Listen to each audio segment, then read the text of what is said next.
Courage and honor, cousin. Into the fires of battle, unto the anvil of war.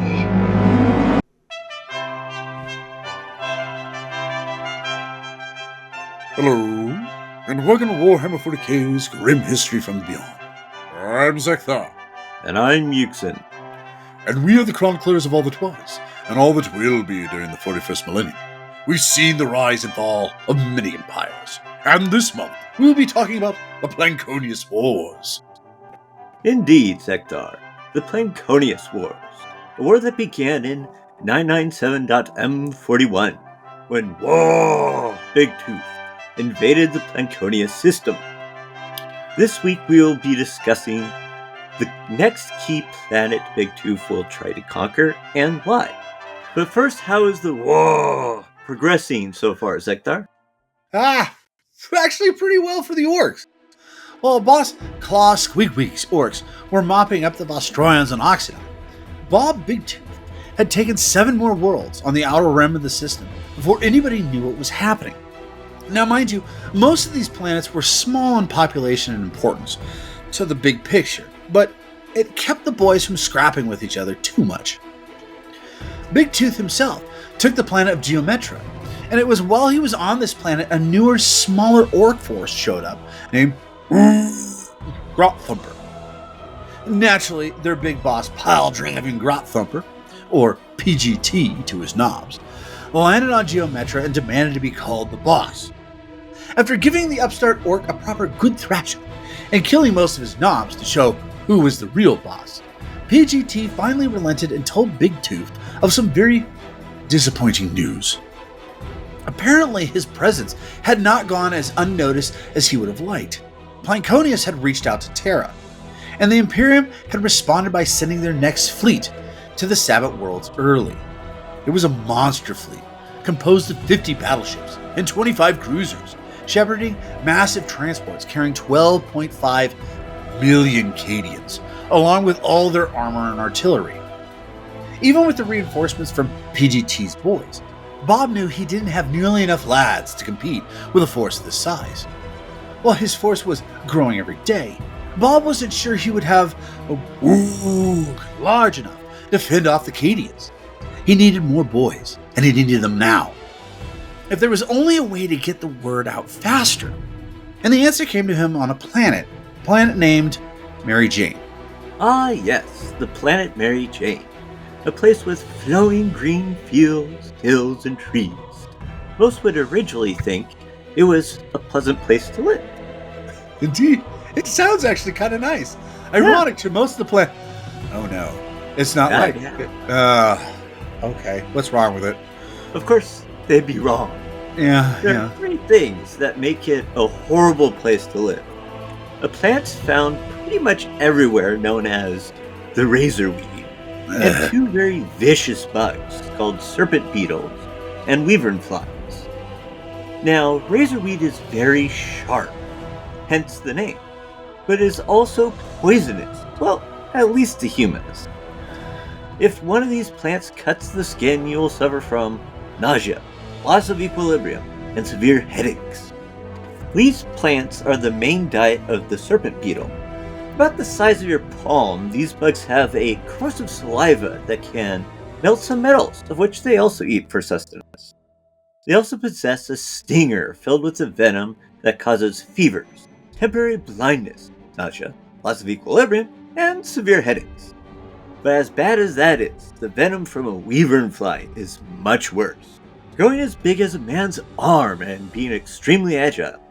One bite from them, and every part of your body stops moving, killing you in seconds. Okay, so a couple questions here. First off, anyways, I'm assuming the wyvern flies eat the beetles? Yes? Yeah. Okay, so they're the main predator on the planet. Secondly, this is the more important one. Who would want to live here? I mean, last I checked, about 10 million people did. I mean, who are these numbskulls? Well, in the case of the Astra Militarum, but mentioning numbskulls, by the way, Yes. it is a great training ground for planets that have a highly corrosive atmosphere. You know, all those bugs eating the metal and stuff, you know. Okay. Guess it's good for your engineering core. Fair enough.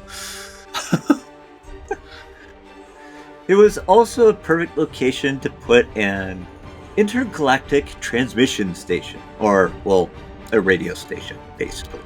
Oh, yeah, I gotcha. Yeah. Being far enough out from the magnetic Velkrot. Oh, okay. So if I recall right, anyways, this planet's about as far out. It's a little less far out than Oxidine, correct? Yes. It's pretty far out there. Okay. Yeah. But it still doesn't make any sense why 10 million people were on it. Well, that would be because of the Grox. The what? You know, the reptilian animal that is treated as livestock and whose meat is basically the equivalent of Terran 42's beef. Yeah, I know what a Grox is. I mean, my question is, why are they the reason for the planet's high population? Well, as you know, Grox possess many useful traits, such as the ability to survive in almost any environment and to thrive on even the most indigestible food. One of these indigestible foods is razor wheat. Not only do they love this stuff, but the meat from the Grox that consumes this weed has a higher nutritional value and, in general, tastes better than your average Grox meat. This has caused a vast amount of ranches to be created, and they even supply a significant amount of meat in the Plankonious system. Outside of the system, it is known for its rich flavor and sells at the highest price. To put it bluntly, if Phil cooks with Grox meat, it comes only from Mary Jane. Oh. Well then. Interesting. But I do have one last question before we begin on the battle, which is, why is the planet called Mary Jane? It seems kind of an obtuse name for a planet. Well, the first settler got to name it, so he named it after his wife. First off, that's very interesting. The first settler got to name it. But I guess that's kind of sweet. Unless he was taking into account the horrible things on the planet when he named it. Depends on when he named it, I guess. I mean, when he stepped off the ship and he's just like, I'm naming it after you, hun. That's kind of sweet. If he'd been living there for 5 years, he's like, yep, we're naming it Mary Jane because of you. You wretch. Yeah, fair enough. But, enough about this. We should probably get to the battle. The tour guide, before he steps out there, it's like, by the way, do not get stung and watch out for the grass. He steps out and goes, it's so beautiful. I'm going to name it after my wife, Mary. As he gets stabbed by one of the wyvern flies. Oh no. No, that wouldn't work because he would have been dead before he finished naming her. So that was an argument for years anyway, so they should name the planet Mary or Mary Jaw. Because that's as far as he got. In the castle of... What? The castle of... What, he's dead? He must have died while carving it. Oh, come on. Well, that's what it says. Look, if he was dying, he wouldn't bother to carve Arg. He'd just say it. Well, that's what's carved in the rock. Perhaps he was dictating. Oh, shut up. Sorry. But okay, so he named it after his wife. Well, okay, take that with a grain of salt if you want. But we should probably start with the battle, right? Indeed. Well, when Big Toofs' forces dropped from the sky, luck was not with them. Wanting to take the planet with overwhelming force, and because his rocks worked so well on Oxidine, he decided to use 10 of them for the planet Mary Jane. Preparing the forces on his flagship, the Lincoln Rocks, he watched in mounting frustration as 2 of the rocks collided before they even entered the planet's atmosphere. As they spun out of control, they flew past the planet. With a snarl, he kicked a grot into the engine of the lander, and then roared into his radio for kill cruiser Crumpen Cruise and Da Thumper to try to wrangle them back under control. Roaring at his boys to get to the landing ships, they quickly disembarked and made planetfall, where the situation was not going well either. Of the 8 rocks that had made planetfall, 3 didn't survive the impact of the ground, and 3 looked fine, but nothing was moving around them. Only the 2 smallest rocks seemed to be disgorging orcs ready to go. Landing near the largest rock that remained still intact, but with no movement, Big Toof was surprised, and the problem was fairly simple. It landed upside down, and his boys couldn't get out. Kicking a couple of mechs into action, Big Toof began to get his lads working on getting them out.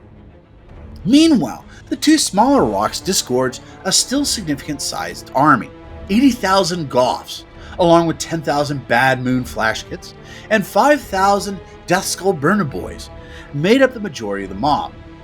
But about 2,500 Evil Sun Speed Freaks were able to drag their bikes, buggies, and other vehicles from the rocks, thanks to the help of the 2,500 Snakebite Squig Riders, led by Boss Bronskin. More about him later. Yes, indeed. They were able to also pull out a few cannons and other pieces of more exotic artillery. The last boys to emerge from what remained of the two rocks was about 5,000 Death Skull tank busters. This ragtag group had 4 bosses, ranging from size and position in the woo, with Pile Driving Grot Thumper, PGT for short. Yes. And there was also Boss Jarkin de Gobber, Stone Tooth Jack, and the aforementioned Bronskin. PGT was a strange looking orc, to say the least. I mean, he never seemed taller than any of his fellows, but he was always larger. Squat and wide, he looked as if someone had taken a massive orc, pushed down on his head until he had little squished tree trunk legs, and then let him loose. When he got to running, he kind of shuffled across the ground sideways like a crab, bellowing curses at the enemy and shooting them with his massive, specialized Gatlin Def Gun. Fond of anything that goes boom, Bad Moon PGT never enters a battle without something fun to shoot, like a bubble chucka or a smasher can. If he's not scuttling towards the enemy with his Bad Moon flash kits, he's standing atop a looted tank bellowing for his artillery to squish the enemy. Boss Jarkin de Gobber, on the other hand, likes shiny stuff, and acquiring teeth and Daka comes naturally to the Death Skull. We're only seen on the battlefield not riding his prize and joy, a looted Baneblade he calls a squisher. Gobber has been with Big Tooth since about the beginning. Seeing the large amount of loot he and his crew could acquire following the Blood Axe, and is about as close as trustworthy a boss Bob Big Tooth has. Other than his tank and collecting anything he can get his grubby paws on, Jarkin only has one other love, and that would be fire. He normally travels with a large Burner Boys contingent, and has been even known to strap about a dozen of them to the top of his tank. Now, Stone Tooth Jack is probably the biggest goth in Big Toof's entire org. He is a true monster, named for the large jagged obsidian tooth that juts from his bottom lip. He rarely speaks, grunts occasionally, and his face is set in a constant angry scowl. Wielding a giant chopper and a thump gun, he has been known to clear whole beaky squads that get too close, and has even been rumored to snap a custode like a toothpick before he boot kicked him through a wall of Pharaoh Creek. If Stone Tooth Jack wished to take over Big Tooth, he probably could, and boy he doesn't. The rest of the bosses can only assume. Some say his tanker is broken, the others say he is Gork, Or Mark. Reincarnated as a warrior, going from Woog to Woog, looking for the best scrap. Whatever the reason, Goths flock to his banner, making his charge into battle all the more deadly. The last boss to take part in this battle is Snakebite boss Bronskin. Strange for a Snakebite, he prefers the old ways, yet realizes the benefits of these new fast machines of the Evil Sons. While he'll never admit it, the Snakebite enjoys the sound of revving engines and the smell of gasoline. Armed with a sticker and a chopper, Bronskin commands a massive force of Squighog cavalry. Speed is his ally, and many a time he has turned the tide of a battle with a well-placed flanking maneuver, or a roaring charge into the enemy's teeth. His mount, a massive Squighog named Old Jeb, is an ornery beast that won't let anyone say Bronskin near it. Well, Bronskin and Bogger. Bogger? Yeah, Bogger! I almost forgot about him. He's a little grot that Bronskin keeps around for a couple of reasons. The first being Jeb seems to be okay with the little fellow, which Bronskin figures is good luck. And two, He's small enough not to be a bother, but strong enough and accurate enough to throw stick bombs, making the ride into combat all the more fun. Rather ragtag group of misfits, brother. But now that they have gotten all their equipment out of the rocks, what's the plan? Well, it turns out that their rocks weren't too far from the radio station, only about 30 miles to the northeast. Close enough, in fact, they could see it. A little disappointed that there was nothing to crumple along the way, they were about to start the short march when their radios began to blare. Big Toof was hollering at them to send as many orc mechs and tank busters they could spare. They needed to crack the remaining rocks open. With a simple command, Jarkin sent 4,500 of his Deathskull busters south to help the big boss out. This is also about the time they noticed a large Imperial army gathering in front of them. Pt2 started to whistle a happy tune, while Bronzkin smiled wickedly and Jarkin chuckled as he clambered into Discretion. Even Stone-Tooth Jack flashed a rare smile. Perhaps this morning was going to be a fun one after all. Well, as you would think, the Imperium was going to repel Big Toof, or die trying. And the man in charge of this was General Ivan Makarov of the 912th Vostroyan Firstborn. Despite him originally being a supply officer in the past, something many people held against him, he was still a strategist at heart. Being a tactician more than a frontline officer, he was placed in charge by High Command mainly because he's already in charge of the 333rd Inferno's own bombast corps, which numbered, ironically, 333. He also was directly in control of the 7th and 9th Corps of Vostroyan infantry, numbering some 20,000 infantry. He immediately moved these troops to the southeast of the radio station, hoping to push the Greenskins back with a rolling barrage with the 333rd while keeping his infantry in reserve to protect the cannons. But the next commander that's important to us is Colonel Danya Terezov, a charismatic and rather roguish veteran that was in charge of the 1st through 5th Corps of Vostroyans, numbering about 70,000 infantry, with about 20 squads of heavy machine gunners. These Vostroyans were sent to meet the orcs head-on, while Makarov put Colonel Oleg Esmil in charge of his right flank.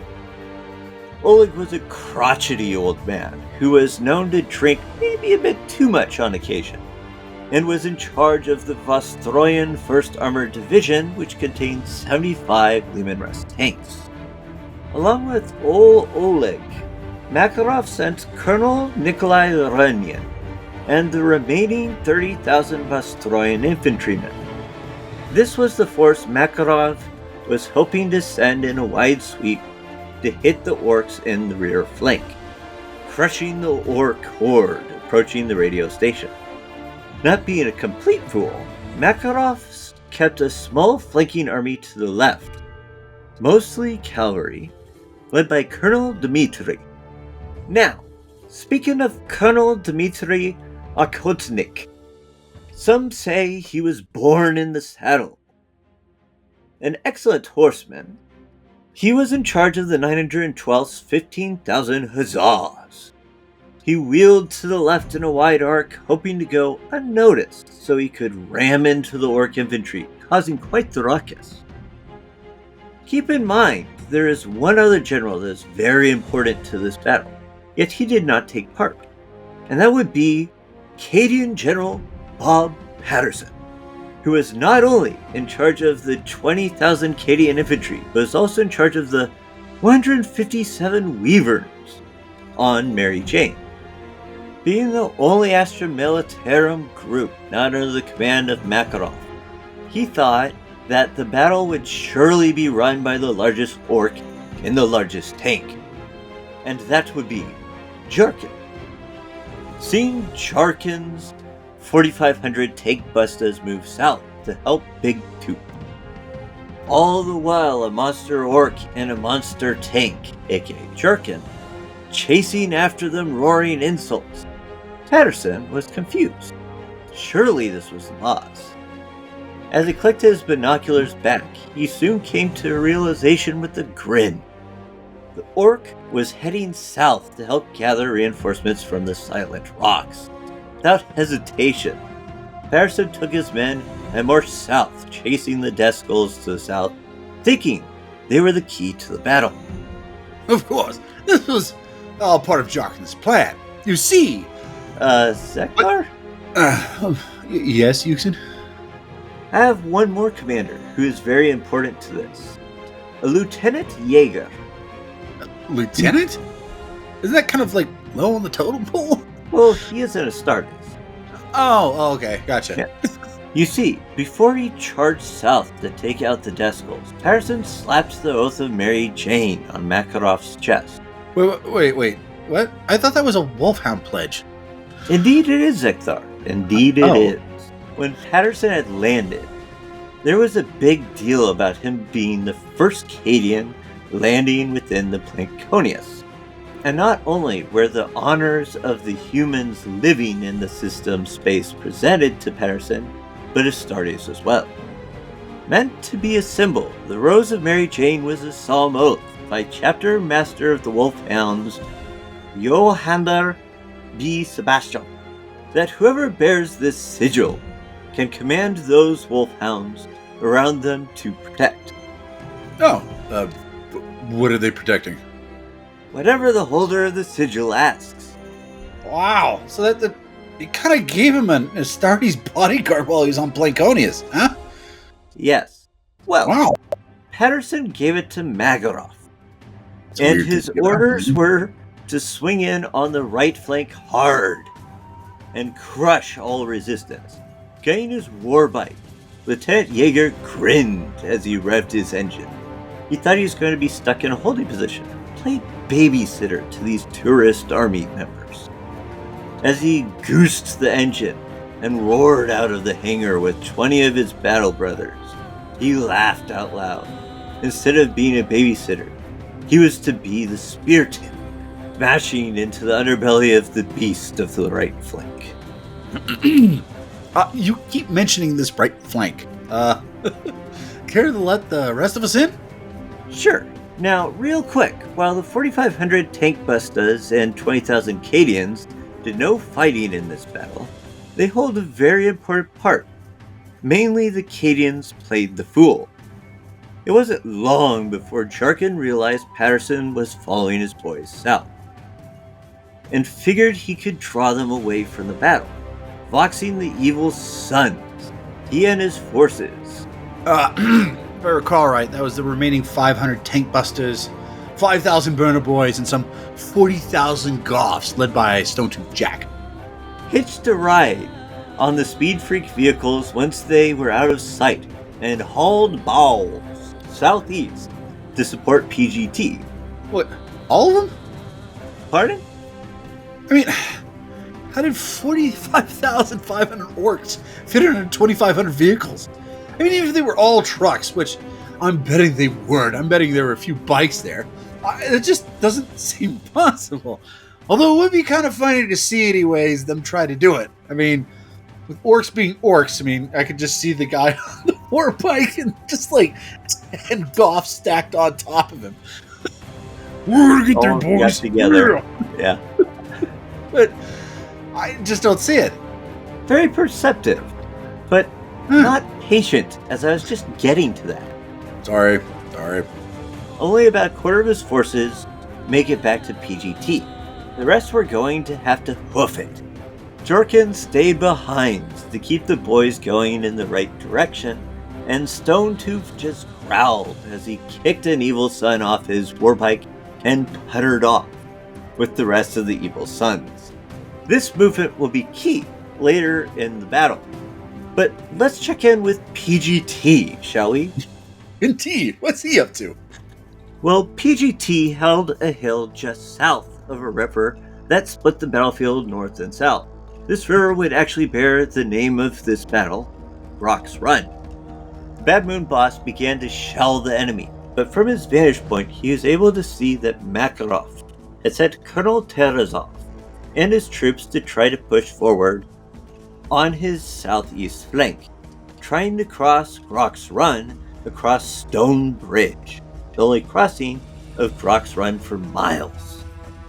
It was tough sledding, especially because PGT had expected that and had placed all 10,000 flash kits to hold the bridge. What the Bad Moon didn't realize was Makarov had done this as a screening mission, so Colonel Oleg, Lieutenant Jaeger, and Colonel Nikolai could march east about 7 miles to another bridge. They were able to do this without being detected and cross the river, then push southwest to try to hit PGT and his boys in the flank. Okay. Pardon the interruption. So let me get this straight. So we've got the first guy, the Cadians. And they are far enough over anyways on the east side that they see Jarkin moving and they start to chase him, right? They start to chase the 4,500 that are going towards the rocks. And the Goths and Stone Tooth and all of them anyways. He starts chasing them and Jarkin sees this and waits till they're out of eyesight and then takes the Evil Sons and the rest of them anyways, and they're pretty much just going to move southeast, right? And then go back up north to link with PGT. So what they're doing is they're doing kind of like a slingshot. They're just doing a wide angle down and then back up. But they're doing this so that they're not seen by, what is his name, Patterson? Patterson. So Patterson just keeps thinking anyways they're going south. That they're going towards the rock. Yeah. Right. So Rock. So Jarkin anyways is able to sweep in anyways on this side undetected, and he will eventually get there, but he's sent about 10,000 Goths and 2,500 Evil Sons ahead of the rest of his guys because they're faster. Right. Right? Okay. And then meanwhile, anyways, ironically, Makarov is trying to do kind of the same thing to PGT. Where he is sneaking his guys east so that he can cross the bridge farther anyways to the northeast. And then he's taking his not his artillery, he's taking his tanks and his infantry and then his space marines. And he's going to sweep down to the southeast and he's going to try to hit PGT in the flank. Right. Right? So ironically, both armies are kind of doing the same thing. They're just doing it in a different areas. Well, except for one's trying to flank, one's just trying to reinforce. Right. But they're kind of almost in parallel moving the same direction, which is really weird. Okay. Just out of curiosity anyways, what happens when they run into each other? It will be interesting. Yeah, it's going to be interesting. Okay. But okay, so I've kind of got the whole thing set up, right? That's what's moving right now, right? By George, I believe you got it. Oh, thank you. Now, to the west of PGT's hill, he notices Colonel Dmitry Okhotnik has found a place to ford Grox Run with his horses. With a grunt, he points it out to Bronskin, who kicks old jail, and he takes his 2,500 hog riders west to deal with the 15,000 Hussars. Wait, okay, so he's got 2,500 dudes? Yep. And he's going up against 15,000? Yep. That seems pretty lopsided. Oh, it would be, except for Bronskin knows something that Okhotnik doesn't. And that would be... Squighogs are excellent swimmers. Oh, really? They Yes. don't look like it. They move through the water like a mixture between Terran 42's hippopotamus and crocodile. I kind of wish I could see that. It's actually pretty interesting. Yes, well, Wow. when they hit the river, they swam to meet the enemy at the center of the river, where the horses were at their most vulnerable. The Hussars were sitting ducks, Or perhaps rubber duckies? Huh? and were slaughtered in droves. Oh. Okhotnik had no choice but to sound the retreat and try to cross somewhere else. By the time the survivors escaped the river, only about 7,000 Hussars were still combat ready. This did free Bronskin up to look for somewhere else to get stuck in.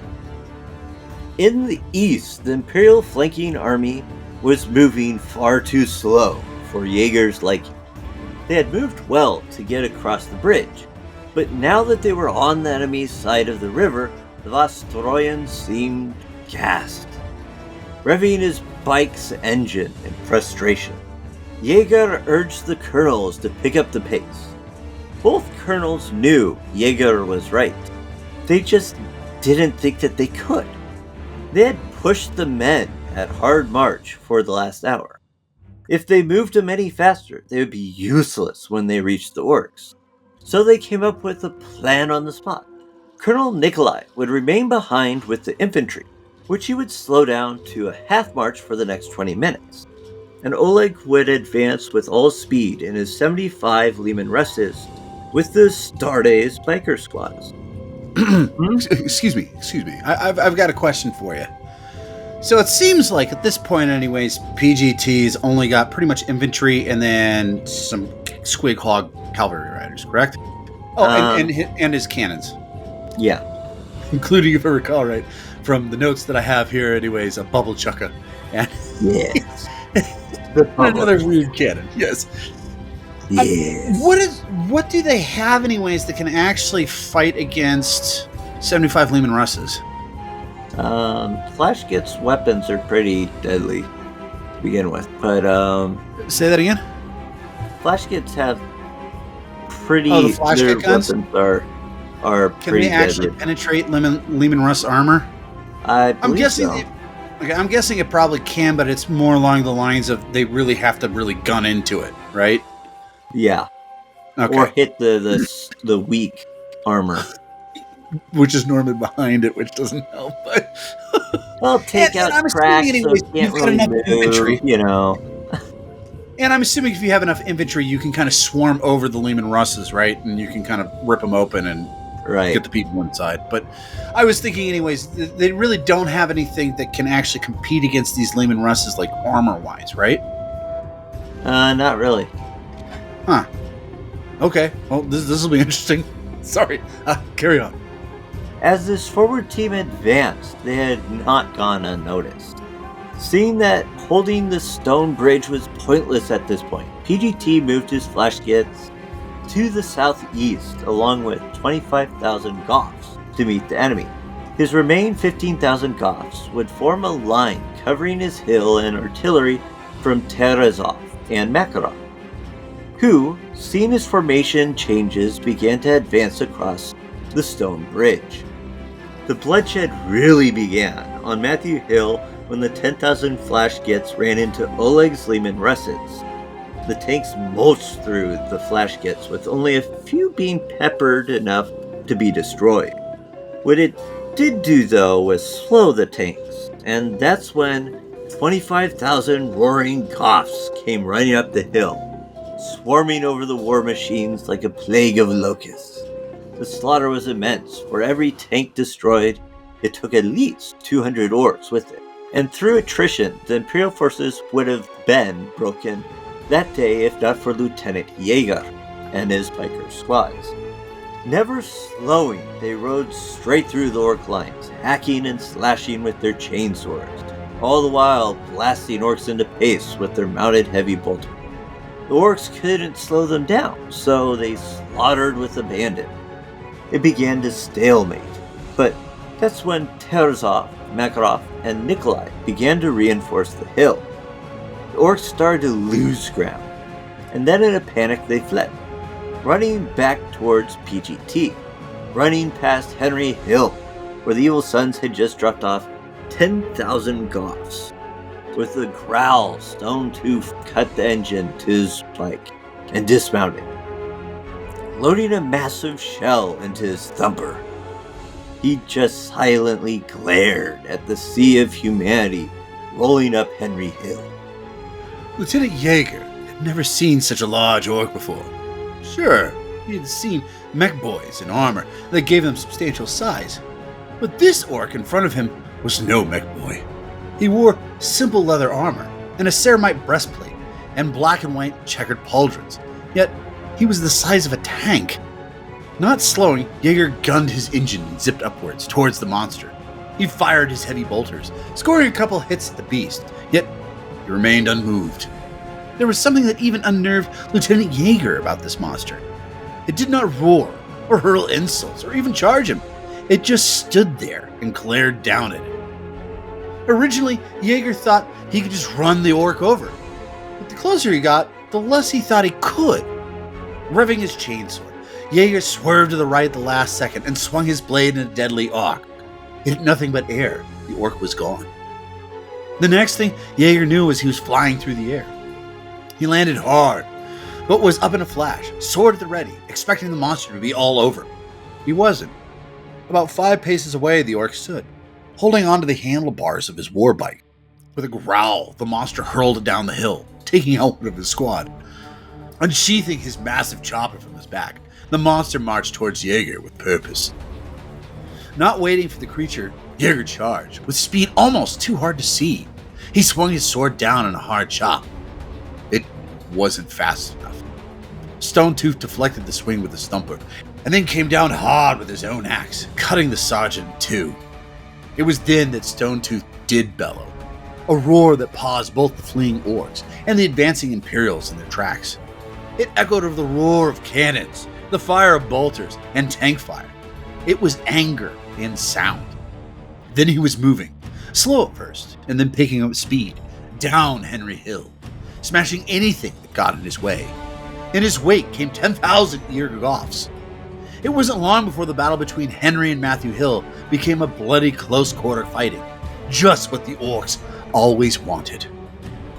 Makarov watched from Stone Bridge, and seeing the battle turning, pushed his artillery as fast as it would go, trying to get them up Matthew Hill to pepper the enemy infantry. When he reached the top of the hill, he ordered Nikolai to try to flank Stone Tooth's position to the south, while Tarasov and what remained of the Hussars would push in from the north. While the orcs had stopped the rout of their whole army, Makarov was still fairly confident. He still outnumbered the orcs now about 2-1, and with his cannons in position, he was certain to win the day. His confidence, though, began to wane when he noticed the speed freak strengthening the northern line, and if he was not mistaken, orcs were marching in from the south. Jarkin's boys had finally begun to arrive. Oleg saw this as well, and taking some initiative, took the remainder of his tanks, about 30 of them, and rolled up the south side of Henry Hill.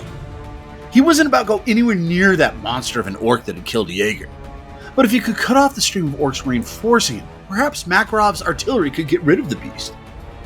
The plan was starting to work, and seeing this, Makarov sent his 20,000 Vostroyans to reinforce Oleg. It was going well, but then Bronskin showed up with his remaining 2,000 Squig Hog Riders, hitting Oleg in his flank too fast for the colonel to react, and the remainder of the tanks were either turned to slag or their crew killed, including the colonel. Bronskin was about to give a good old woo of victory when 20,000 angry Vostroyans bore down on him.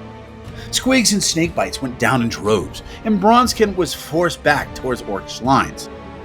A few of these Vostroyans began to get what remained of the working tanks up and running, and knowing they couldn't hold the position, began to fall back. In the following retreat, they lost many men. Too many men. Because Jarkin's boys were coming in from the south. Soon, Bronskin linked up with Jarkin's burner boys, and they harried the Vostroyans all the way back to the Imperial lines. PGT watched all of this with a growing grin. He could see that while the Vostroyans held Matthew Hill, they were losing Henry Hill inch by bloody inch. Tarasov and his forces could only hold the line against the combined Goth forces and Sons. It was at this moment that Jarkin rumbled up the hill next to BGT.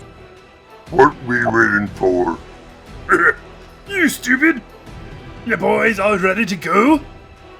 Jarkin scowled at the big moon, his hand itching towards the twin-mounted heavy bolters. Instead of shooting the crab-like orc, he just nodded. With an evil grin, PGT hopped onto the squisher and roared, All right then, let's go!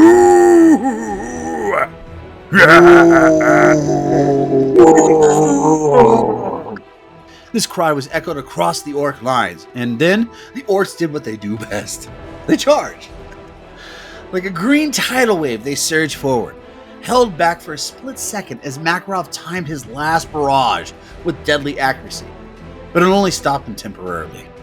Stonetooth hacked down the last wolfhound and then charged up Matthew Hill with the rest of the boys, leaving a trail of mulched bodies in his wake. With Stonetooth at the head of the Greenskins, the resolve of the Destroyans on Matthew Hill broke. They fled. With them fleeing, it wasn't long before Tarasov and his army began to break, with what was left of the Hussars way ahead of them. In the end, with nothing ahead of them other than fleeing rabble, Bob Big Toofs' armies took the station and wiped out those few left defending it. Right, yeah. Well, wait a minute. What about Patterson? Oh yeah, I'd almost forgotten about him. Well, you know how they were following the tank bustas that were heading towards the sealed rocks? Sure. Well, they didn't realize that the rocks had artillery weapons on them that actually worked. Okay. So they literally just got crunched in a kill zone, right?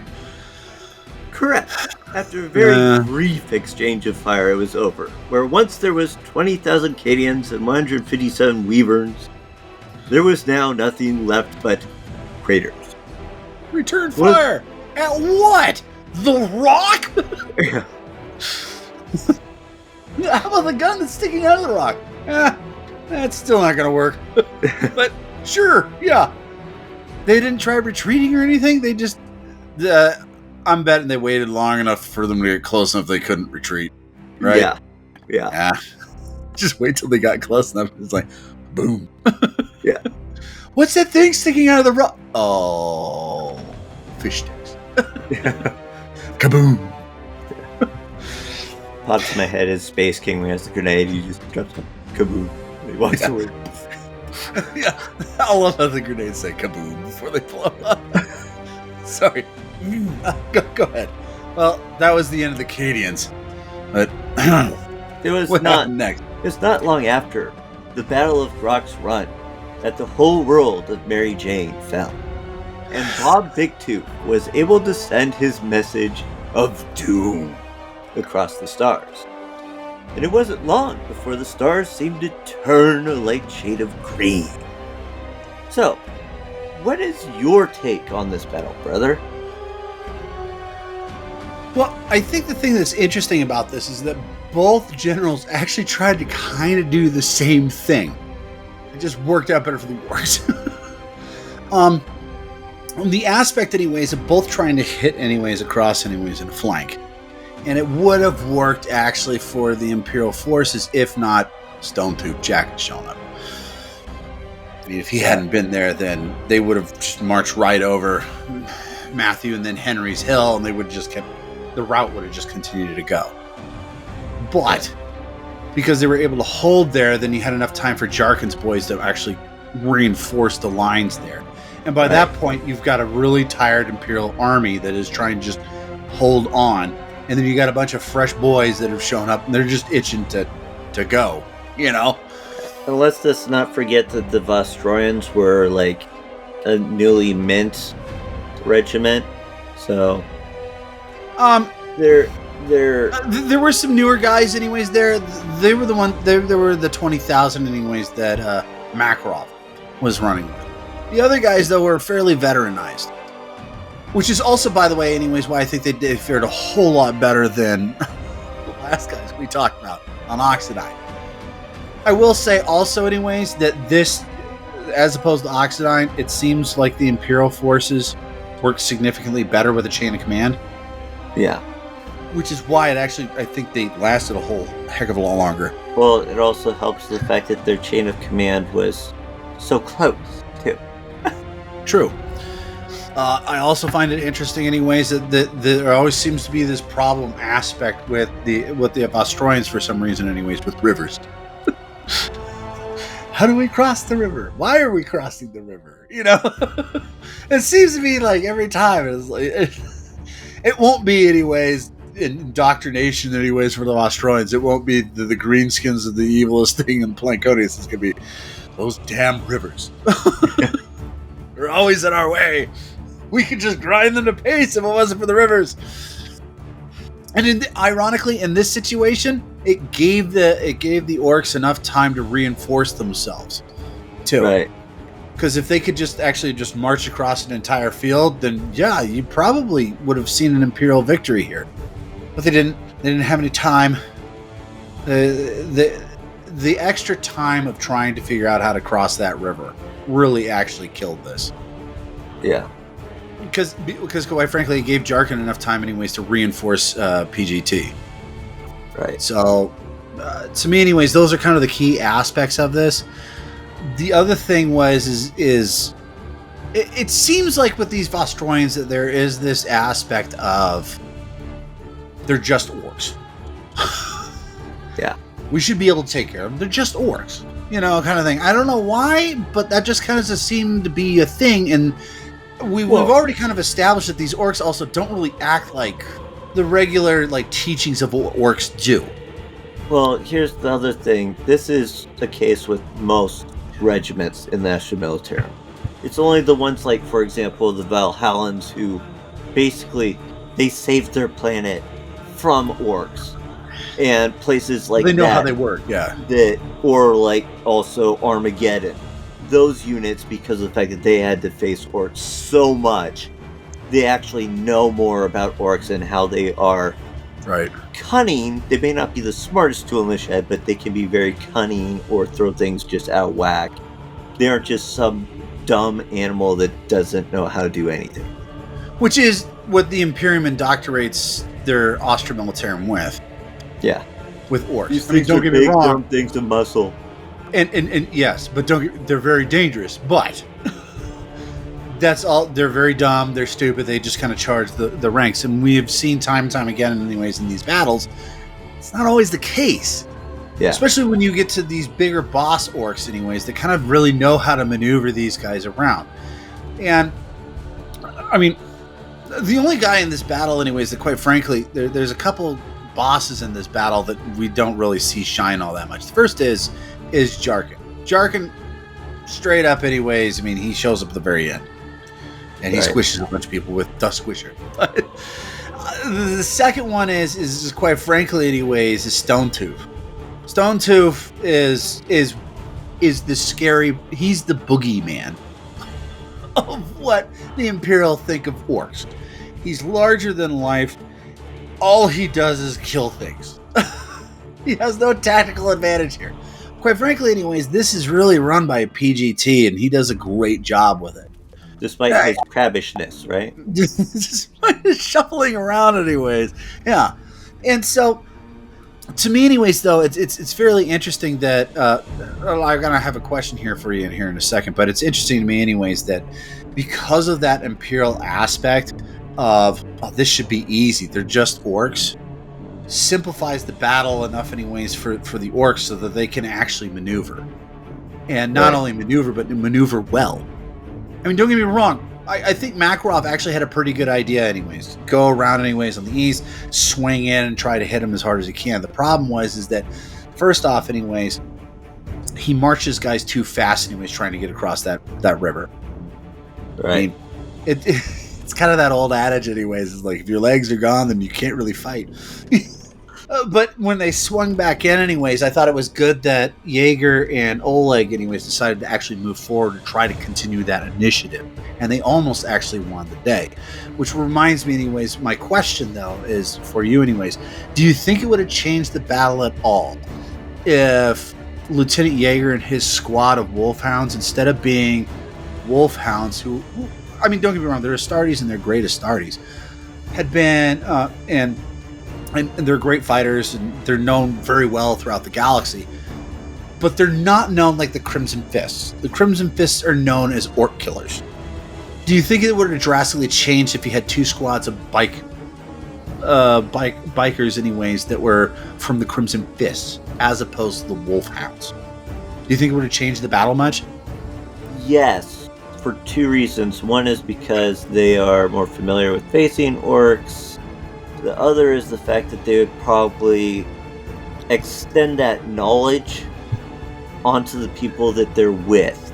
So it would just be, so they'd be like, as they're marching it, they would be able to give information that, okay, this, from what I can see, this is what will more likely happen than not, instead of, oh yeah, they're just going to all come towards this one area. I could definitely see anyways, like, for instance, the last guy we talked about, Sergeant, what was his name? Fernandez? I could definitely see him anyways saying, it's like, look, yes, I like this idea anyways that we march around anyways to the side. That's a great idea, but quite frankly anyways, we shouldn't be mixing the infantry and the mobile forces together. We should have them advance first. That way anyways, your guys can move at a slower clip, still fast enough anyways to get around, but we don't need to push them as hard. Right. And not only that, but quite frankly anyways, I don't see Sergeant Fernandez anyways charging headlong into Stone Tooth. To me anyways, just kind of screams ignorance. I mean, I think anyways Fernandez would realize this guy's big enough. He's also smart enough, because that's the way that the orcs kind of work, is that, okay, I want all my guys anyways rushing this guy. We're all going to be firing bolters at him. We're going to take not him necessarily down rushing, before we get to him. Just laying Get halfway into uphill, stop, and then just firing our bolters at him. You know? Or don't even need to do that. Just go to one of the Lastroy and say, take that huge cannon and fire it at that one orc. Yeah. It's a pretty big target. I'm pretty sure you can hit it. Woo! Well, wow, that's just sad. You missed it. How could you miss? He's like 20 feet tall! Oh, He's the size of one of your tanks. just getting all pissed off anyways. Well, I do actually kind of agree with you anyways. I do think anyways the Crimson Fist might have actually been the turning point of this battle. If you had 20 Crimson Fists there instead of Wolfhounds, that ingenuity and that understanding how orcs work, I think actually would work better anyways. And that might have been, because remember, it kind of stood on a knife's edge until anyways the lieutenant got killed at Henry Hill by Stone Tooth. Instead anyways, if they'd like, and not only that, but I could also see anyways Fernandez anyways sweeping past with his 20 guys anyways and just started peppering everybody around the hill. It's like, dude, it's one orc. Take out the guys around him anyways so that we can actually advance forward. Or hold them there anyways long enough for our artillery to get working. I know that doesn't sound very heroic, but at the same time anyways, it definitely could work. As opposed to, we're going to take this guy out. I mean, don't get me wrong, that also works with orcs, but it's... Space Marines aren't stupid either. Especially Crimson Fists anyways. You see an orc that big, it's like, dude, we need a chapter master or someone. This is above my pay grade. Kind of thing. Well, on that note, we are out of time. Join us next time as Boss Bob Big Toofs' invasion takes a turn in the Imperium's favor on the planet of Germanica, the Wolfhound's home base. Fantastic. So for those of you who enjoyed our little show, could you please be so kind as to push that subscribe, like, or follow button? And if you wish to help us expand our work on 40k lore, by all means, support us by joining our membership program on our YouTube channel, Tales of Ashraka. Oh, and don't forget to purchase the Yoda Heist. Sold wherever ebooks are sold, and Yoda Heist is spelled with a J, by the way. Yep, indeed it is. But most importantly, have a great day. And Until next time, this is Zeckthar. And Yuksen. Signing off.